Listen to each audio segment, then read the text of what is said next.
그리스도인의 영적 전쟁을 다룬 그리스도인의 전신갑주라는 책이 있습니다. 이 책의 저자 윌리엄 거널은 영적 전쟁을 향하여서 이러한 말을 남겼습니다. 곧 성도와 사탄 사이의 전쟁이 그것인데 이 전쟁은 너무나도 피비린내 나는 것으로 사람들 사이의 전쟁이 아무리 잔인하더라도 이에 비하면 어린애 장난에 불과합니다. 이는 과거 오랜 세월 동안 싸웠고 이제는 끝난 그런 싸움의 역사가 아니라 지금도 계속 싸우고 있는 싸움의 역사요. 그것도 머나먼 세계의 어느 모퉁이에서 일어나는 싸움이 아니라 여러분과도 직접 관련되며 또한 이 책을 읽는 각 사람에게 다 해당되는 싸움입니다. 성도 여러분, 우리가 그리스도인이라면은 우리는 모두 이 피비린내 나는 영적인 전쟁을 치르게 됩니다. 근데 이 전쟁이 벌어지는 주 무대가 어디일까요? 이 전쟁이 벌어지는 주 무대는 바로 각 사람의 마음입니다. 우리가 신앙생활을 할 때 가장 중요한 것이 무엇이냐면은 바로 이 마음을 지키는 것입니다. 마음을 지키느냐 지키지 못하고 나의 죄성에게 그리고 사탄에게 마음을 내어주느냐에 따라서 우리의 신앙의 승패가 결정되게 됩니다. 오늘 본문을 보시면은 이 잠언 기자는 이렇게 말하고 있습니다. 모든 지킬 만한 것 중에 더욱 내 마음을 지키라. 오늘 본문에 나오는 무릇 지킬 만한 것보다 해서 이 지킬 만한의 히브리어는 미쉬마르입니다. 이 미쉬마르는 구약에서 주로 전쟁과 관련돼서 많이 사용되는데요. 이 미쉬마르는 파수하다라는 의미가 있습니다. 즉 우리가 이 세상에서 파수해야 하는 수많은 것들이 있지만 그 중에서 우리가 정말 파수하기 위해 힘써야 하는 것이 무엇이라고요? 바로 우리의 마음이라는 것입니다. 왜냐하면 이 마음이 바로 생명의 근원이기 때문이에요. 우리의 마음의 상태가 곧 이 땅에서의 우리의 모든 인생과 그것을 넘어서 우리의 영생까지도 결정할 수 있기 때문입니다. 제가 신앙생활을 하면서 가장 어려운 것이 무엇이냐면 바로 이 마음을 지키는 것입니다. 교회 사역을 하고 설교 준비를 하고 이런 일들보다 날마다 이 마음을 지켜내는 것이 가장 힘듭니다. 왜냐하면 어제 마음을 내가 지켰다고 해서 오늘 내가 마음을 지켜낼 수 있다는 보장이 있느냐? 그렇지 않습니다. 마음을 지키는 것은 한두 번의 싸움이 아니라 지속적인 싸움이기 때문에 이 마음을 지키는 것이 쉽지 않은 거예요. 우리가 방에 보면요, 먼지가 어디서 들어왔는지 조금만 돌아보지 않으면 먼지가 이렇게 금세 쌓이는 것처럼 우리의 마음도 조금만 돌아보지 않으면 먼지가 쌓이듯이 어느 순간에 내 마음에 세상이 들어오고 죄악이 내 마음에 들어와서 변질되기가 참 쉬운 것이 우리의 마음인 것 같습니다. 저는 신앙생활을 마음을 지키는 싸움이라고 정의 내리고 싶습니다. 신앙생활은 그저 주일날 교회 와서 예배 한번 드리고 가는 그 정도의 차원이 아니라 마음을 지켜내느냐 지켜내지 못하느냐 이 치열한 싸움을 싸워내는 것이 바로 신앙생활인 것입니다. 고지전이라고 하는 영화가 있습니다. 아마 성도님들 중에서도 보신 분들이 있을 수도 있는데요. 이 고지전의 배경이 되었던 전투가 바로 6.25 때 백마고지 전투입니다. 이 백마고지 전투는요, 6.25 전쟁 중에 가장 치열한 전투로 알려져 있습니다. 왜냐하면 백마고지는 해발 395m 정도 되는 그렇게 높지 않은 고지인데 이곳이 6.25 전쟁에서 굉장히 그 전쟁에 있어서 중요한 전략적인 요충지가 되었다고 해요. 그래서 우리나라 입장에서는 반드시 지켜야만 했고 중공군의 입장에서는 반드시 빼앗아야 전쟁에서 승기를 잡을 수 있는 그러한 곳이었다고 합니다. 그래서 이 고지를 서로 차지하기 위해서 빼앗고 빼앗기는 이 고지 쟁탈전이 굉장히 치열했다고 하는데 약 10일 동안 무려 24번이나 이 고지의 주인이 엎치락 뒤치락 하다가 결국에는 우리 군이 이 고지를 지켜내었다고 합니다. 백마고지를 점령하는 쪽이 6.25 전쟁에서 군사적으로 굉장히 우위를 점할 수 있었던 것과 같이 우리의 마음의 고지 역시 마찬가지입니다. 내 마음의 고지를 지켜내느냐 지켜내지 못하느냐에 따라서 우리의 신앙의 승패가 결정되는 거예요. 많은 사람들이 자신이 가치 있다고 생각하는 것을 지켜내고 파수하기 위해서 굉장히 애를 쓰는 것을 보게 됩니다. 그러나 정작 마음을 파수하고 지키기 위해서 몸부림치는 사람은요, 그렇게 많지 않은 것 같습니다. 그러나 이 세상에서 우리가 지켜내야 할 수많은 것들이 있지만 우리의 마음은 그 어떤 것보다도 더욱 지키기를 힘써야 하는 가장 중요한 생명의 셈입니다. 왜냐하면 마음에서 모든 것이 다 결정나기 때문이에요. 신앙의 승패가 어디에 달려 있냐면 바로 이 마음의 상태에 달려 있습니다. 하나님과의 관계의 핵심이 어디에 있냐면 마음에 있는 것입니다. 내가 오늘 죄의 유혹 앞에 넘어가느냐 아니면 하나님 앞에서의 거룩함을 지켜내느냐 어디에서 결정되냐면 다 마음에서 결정되는 것입니다. 그래서 잠언 26장 28절에서는 다음과 같이 말합니다. 제가 읽어보도록 하겠습니다. 자기의 마음을 제어하지 아니하는 자는 성읍이 무너지고 성벽이 없는 것과 같으니라. 말씀 구절 제가 잘못 넘겨드린 것 같습니다. 성읍이 무너지고 성벽이 없다면 얼마나 황폐해지기가 쉽겠습니까? 원수가 언제든지 쳐들어와서 뭐든지 노력할 수가 있겠죠. 즉 마음은 우리가 절대로 방치해서는 안 되는 장소입니다. 오늘 본문에서 모든 지킬 만한 것 중에 더욱 내 마음을 지키라고 권면하는 이유가 뭡니까? 내가 지키기 위해서 몸부림치고 내 스스로 파수하지 않으면 지켜낼 수 없기 때문에 지켜내라고 하는 것입니다. 지켜내지 않으면 빼앗기기 때문에 지키기를 힘쓰라는 거예요. 사탄은요, 우리의 마음을 호시탐탐 노리고 있습니다. 틈만 나면은 어떻게든 비집고 들어가려고 하는 거예요. 우리의 마음에 작은 균열이 가해지면요, 사탄은 즉시로 그곳에 영적인 불화살을 쏘아댑니다. 사탄이 왜 이렇게 우리의 마음을 노리고 있냐면은 사탄도 생명의 근원이 마음에 있다는 것을 너무나 잘 알고 있기 때문입니다. 사탄은요, 이 땅에서 우리가 축복받게 되고 기도의 응답이 이루어져도 마음을 빼앗아 버리면은 영적 전쟁에서 승기를 잡을 수 있다는 것을 알기에 사탄은요, 우리가 처한 상황보다도 뭐를 집중해서 보냐면은 우리의 마음을 보고 있습니다. 축복을 받아도요, 그 축복으로 우리의 마음에 틈이 열린다면은 그 틈을 비집고 들어가는 것입니다. 기도 응답을 받고 문제가 해결되어 내가 나태하고 안주해지면은 사탄은 그 틈을 놓치지 않고 비집는 거예요. 그래서 성경에서 우리에게 끊임없이 권고하고 있는 말씀이 무엇이냐면은 근신하라는 것입니다. 깨어 있으라는 거예요. 계속해서 마음을 새롭게 하라는 것입니다.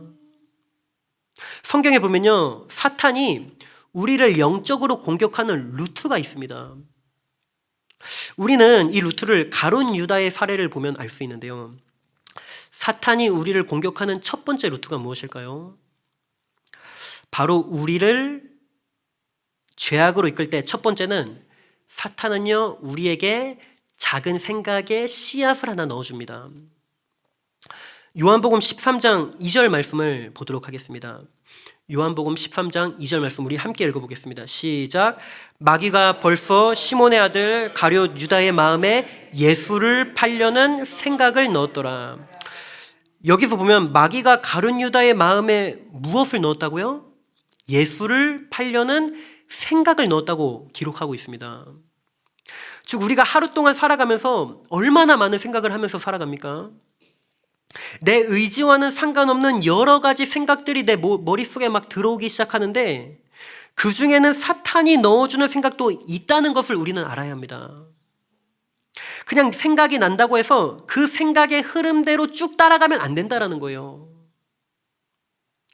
우리는 먼저 생각들을 잘 분별하여 이 생각이 지금 어디로부터 온 생각인지, 성령님으로부터 온 생각인가? 아니면 그냥 내 스스로 하는 생각인가? 아니면 혹시 사탄이 주고 있는 생각인가? 이것을요 먼저 분별하기 위해서 애써야 합니다. 그런데 성경을 보면요, 가룟 유다가 어떻게 하죠? 마귀가 그 마음속에 넣어준 생각을요 가룟 유다가 받아들입니다. 1차 경로가 열린 거예요. 생각이 받아들여집니다. 자, 그러면 그 다음 단계로 어떻게 넘어가게 되는지 13장, 요한복음 13장 27절 말씀 보도록 하겠습니다.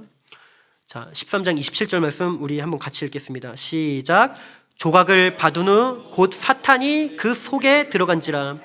이에 예수께서 유다에게 이르시되 내가 하는 일을 속히 하라 하시니. 자, 지금 생각을 받아들이니까 그 생각을 틈타서 사탄이 가룟 유다 속으로 들어간 거예요. 무엇이죠? 마음을 빼앗긴 것입니다. 마음을 점령당한 거예요. 오늘 본문 말씀에 비춰보면요, 가룟 유다는 마음을 지키지 못한 것입니다. 생각이 완전히 사로잡혀 버리니까 그 틈을 마귀가 비집고 들어가서 이제는 마음을 장악해버린 것입니다. 1차 경로가 뭐라고 했죠? 생각을 넣어주는 거예요. 그 다음 2차 경로가 무엇이라고 했죠? 마음을 장악하는 것입니다. 3차 경로는 무엇일까요? 3차 경로는 행동입니다. 자, 우리 요한복음 18장 3절 말씀 보도록 하겠습니다. 자, 이제 가룟 유다의 마음이 점령당하게 되자 어떻게 되는지 요한복음 18장 3절 말씀 제가 읽어보겠습니다. 유다가 군대와 대제사장들과 바리새인들에게서 얻은 아랫사람들을 데리고 등과 횃불과 무기를 가지고 그리로 오는지라. 생각과 마음이 빼앗기니까 어떻게 됩니까? 이제 행동으로 옮겨지게 되는 거예요. 대부분의 죄가요 다 이와 같은 순서로 진행되게 됩니다. 작은 생각의 씨앗, 그것을 받아들였을 때 이제는 마음으로 가서 점령하고, 마음까지 점령되면은 행동으로 나타나게 되는 것이죠. 그렇기 때문에 사실 1단계와 2단계에서 모든 것이 결정됩니다. 마음이 이미 점령당하면요, 내 스스로 행동을 제어해버릴 수가 없는 상태가 되어버리는 거예요. 마귀가요, 하와를 꼬셔서 선악과를 따먹게 한 것도 마찬가지 아닙니까? 마귀가 강제로 하와를 선악과 따먹도록 만들지 못합니다. 어떻게 선악과를 따먹게 만드냐면요, 우리 창세기 3장 5절에서 6절 말씀 볼까요? 창세기 3장 5절에서 6절, 우리 5절 말씀 먼저 한번 같이 읽도록 하겠습니다. 시작. 너희가 그것을 먹는 날에는 너희 눈이 밝아져 하나님과 같이 되어 선악을 알 줄 하나님이 아심이니라. 아멘. 자, 지금 여기서 어떻게 하고 있는 것입니까? 마귀가 생각을 넣어주고 있는 거예요. 그런데 마귀가 그런 생각을 넣어줄 때 하와가 이 생각을 뿌리치고 대적했으면 됐는데 그 생각을 하와가 받아들입니다. 그러니까 어떻게 되냐면은 6절 말씀입니다. 자, 6절 말씀 제가 읽도록 하겠습니다. 여자가 그 나무를 본즉 먹음직도 하고 보암직도 하고 지혜롭게 할 만큼 탐스럽기도 한 나무인지라. 어떤 단계죠? 이제 하와의 마음이 빼앗기는 단계입니다. 마음이 빼앗기니 어떻게 되냐면은 그 열매를 따먹고 자기와 함께 있는 남편에게도 주매 그도 먹은지라. 결국에는 행동으로 이어지게 되죠. 마귀가 우리를 공격하는 생각, 마음, 행동, 이 세 가지 경로는요, 굉장히 빠르게 이루어지기도 하고 천천히 이루어지기도 합니다.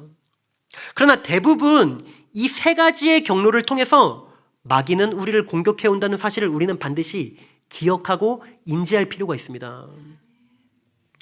왜 제가 이것을 말씀드리냐면요, 적이 어디로 우리를 공격해 오는지를 알아야 우리가요 대비하고 방비할 수 있기 때문이에요. 중요한 것은요, 마음을 빼앗기면 끝입니다. 우리의 어떠한 행동은 사실 마음에서 모든 것이 다 판가름 나는 거예요. 성도님들도 경험해 보셔서 아실 것입니다. 마음이 이미 점령당하고 빼앗기면요, 그때부터는 내 의지가 작동이 안 됩니다.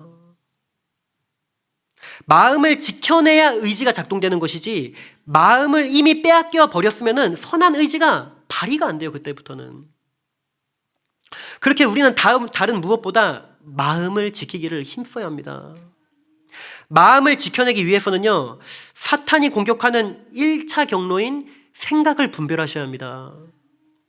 생각에서 열리고 무분별하게 받아들이기 시작하면요, 마음을 지켜내는 것이 그때부터는요, 쉽지 않습니다. 그렇게 마음을 잘 지키기 위해서는 1차 방어선인 이 생각을 지키셔야 돼요. 생각을 잘 분별하셔서 마귀가 넣어주는 생각이라고 판단이 되면은 그걸 붙잡고 있으면 큰일 납니다. 예수 그리스도의 이름으로 떠나가라고 대적하고 몰아내고 떨쳐버려야 우리는 승리하고 이 마음을 지켜낼 수 있는 것입니다. 그러면 조금 더 자세히 들어가서 마귀는 결국 우리의 이 마음을 노리는데 마귀는 굉장히 전략적으로 공격한다는 것을 알아야 합니다. 마귀가 구체적으로 어떠한 전략을 쓰는지 짧게 두 가지만 살펴보도록 하겠습니다. 먼저 첫 번째는요, 마귀는 우리의 약한 부분을 치고 들어옵니다. 마귀는요, 이미 우리 한 사람 한 사람에 대한 데이터가 다 지금 수집되어 있습니다. 즉 우리에 대한 정보를 마귀는요, 누구보다 잘 알고 있다는 거예요. 우리의 성향이 어떠한지, 우리가 처한 환경이 어떠한지, 우리 주변에는 어떠한 것들이 있는지 그 모든 데이터가 마귀는 수집하고 있습니다. 그렇기 때문에 마귀는 우리가 어떠한 부분에 취약한지를 너무나 잘 알고 있어요. 우리가 어떠한 부분에서 잘 넘어지는지를 마귀는요, 잘 알고 있는 거예요. 우리가 사람마다 이 영적인 아킬레스건이 다 조금씩 다릅니다. 돈에 약한 사람이 있고요. 이성에 약한 사람이 있고요. 명예와 권력에 약한 사람이 있고요. 이 입술에서 실수를 자주 내뱉는 사람이 있고요. 성격이 조금 다혈질해서 이 혈기에 약한 사람이 있습니다. 이처럼요, 우리가 신앙생활을 할 때 각자 약한 부분이 조금씩 다 다르게 나타납니다. 그런데 성도님들이 한번 돌아보면요, 내가 안 넘어지는 부분에서는 잘 안 넘어지는데 지금까지 잘 넘어져 왔던 부분들이 있을 거예요. 그 부분이 우리의 신앙의 약점일 수 있습니다. 그렇다면 마귀는 우리를 어떻게 공격하느냐? 우리가 자주 넘어져 왔던 그 약한 부분, 계속해서 그 부분을 건듭니다. 사울은 뭐에 약했냐면은 사람들의 시선에 굉장히 약했습니다. 그러니까 사람들이 나를 어떻게 바라보는지 이것을 굉장히 중요시했던 사람이에요. 그러니까 사울이 어떠한 부분에서 계속 쓰러지냐면요, 하나님이 나를 어떻게 바라보시는지가 아니라 백성들이 나를 어떻게 바라보는지 그것을 자꾸만 더 중요하게 생각하게 만들어서 사탄은요, 그것으로 하여금 사울이 하나님께 순종하지 못하게 만들고 죽을 때까지 다윗을 질투하게 만듭니다. 삼손은 뭐에 약했죠? 삼손은 여자에 약했습니다.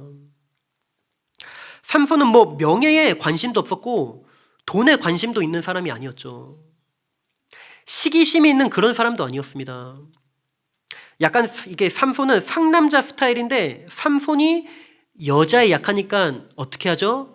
마귀가 딱 그 부분을 집중 사격합니다.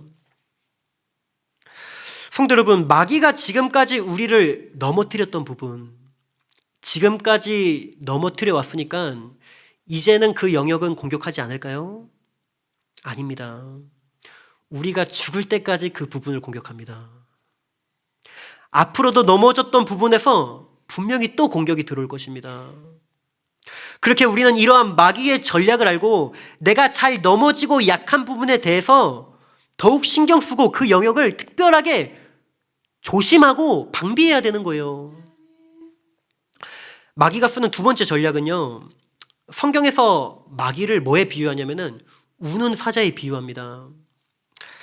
저는요, 어릴 때 KBS에서 하는 동물의 왕국이라는 프로그램을 굉장히 좋아했습니다.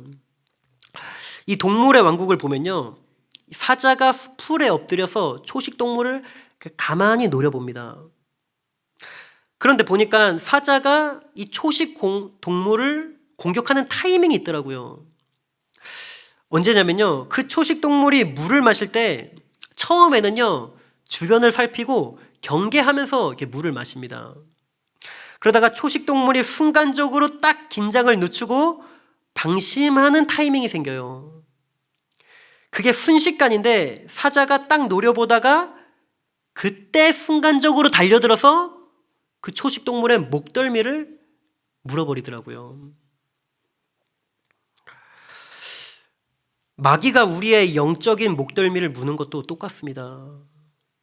우리가 이제는 됐다 하고 긴장을 늦추는 순간에 그 순식간에 마귀는 우리에게 달려드는 것입니다. 제가 사역을 하면서 솔직하게 가장 힘든 날이 언제냐면요, 주일을 준비하는 토요일일 것 같지만 그렇지 않습니다. 토요일은요, 제가 다음날 주일을 준비해야 돼서 항상 그래도 이렇게 긴장하는 마음을 유지합니다.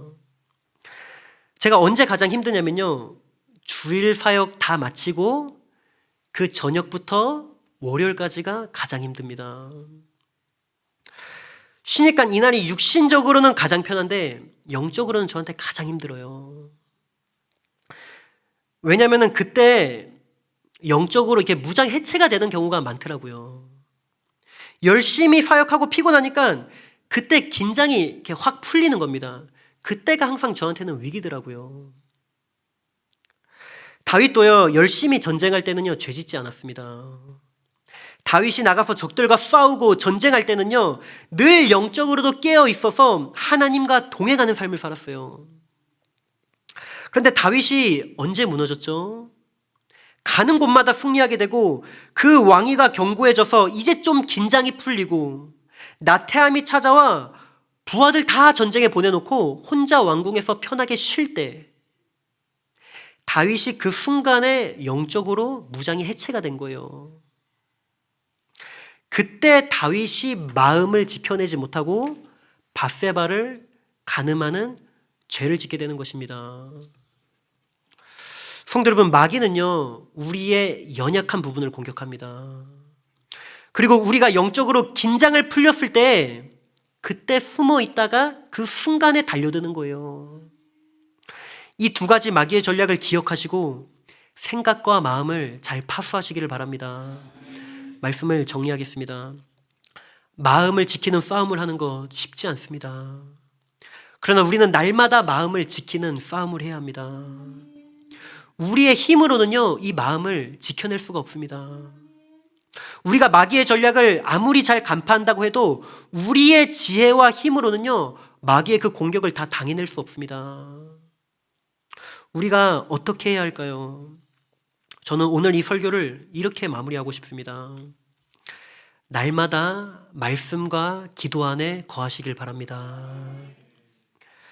하나님의 말씀이 우리 안에 없으면요 마귀가 공격하는 것을 인지한다고 해도 물리칠 수 없습니다. 왜냐하면 내 속에 검이 없기 때문이에요. 예수님도 말씀으로 마귀의 공격을 분별해내셨고 하나님의 말씀으로 마귀의 공격을 물리치셨습니다. 또한 예수님이 이제 십자가에 달리셔야 하는 마귀의 공격이 가장 치열했던 그 영적인 전쟁을 어떻게 승리할 수 있었냐면요, 예수님은 십자가에 달리시기 전날 밤 겟세마네 동산에서 밤이 새도록 기도하셨습니다. 그 겟세마네 동산에서의 기도의 힘으로 예수님은 끝까지 십자가에서 승리할 수 있었어요. 우리가 날마다 말씀과 기도라는 이 개인 경건의 시간이 무너지면요 우리는 절대로 마음을 지켜낼 수 없는 것입니다. 그렇게 날마다 하나님의 말씀으로 이 마음을 무장하시고 기도를 통하여 하늘로부터 오는 그 은혜의 힘을 공급받아 마귀의 공격을 물리치시고 마음을 파수해내는 저와 우리 모든 성도님들 되시기를 간절히 소망합니다.